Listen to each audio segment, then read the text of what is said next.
ធ្វើនោះល្អមនុស្សប្រងស្មោះសរ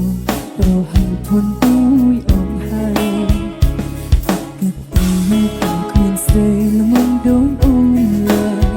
សម័យនេះហើយនៅស្មងមនុស្សសាវាគ្រប់ពេលឈឺចាប់អូនកូននឹកឃើញមុខបងមានគេទាំងនេះមែនអូនសំដៃលខំស្នេហាចង់បាញ់ឈឺគេមានតែបបួលគ្នាធ្វើសងសារសនមានស្រឡាញ់គ្នាលេងលេងបើវាឈួស្ដាប់ស្រាប់តែអូនលឺមកខលចូលសំពីធីក៏ចាំបត់សងសារលេងលេង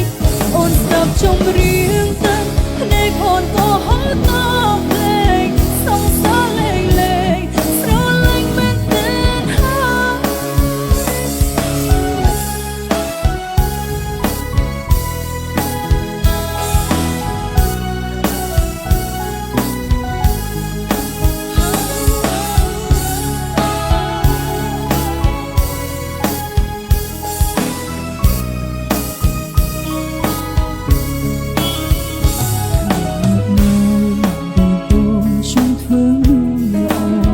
មនុស្សប្រងស្មោះសរ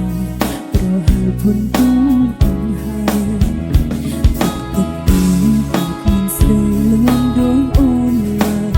សម័យនេះហើយនៅស្មងមនុស្សសាវាគ្រប់ពេលឈឺចាប់អូនក៏នឹកឃើញរូបបង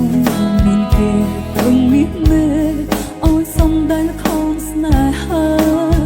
ចង់បាញ់ឈឺគេមានតែបបួលគ្នាធ្វើសងសារ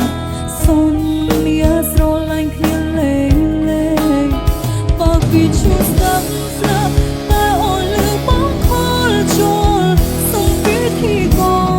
ចាំបត់សងសារលេងលេងអូនស្ដាប់ចំរៀងតាំងភ្នែកអូនក៏ហត់តាមភ្លេងសងសារលេងលេងស្រឡាញ់មែនទេហើយ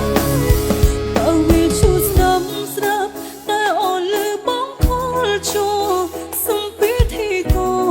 ចាំបត់សងសារលេងលេងអូនស្ដាប់ចំរៀងទៅភ្នែកអូនក៏ហត់តាមភ្លេងសងសារលេងលេងស្រឡាញ់មែនទេហើយបើវាឈួស្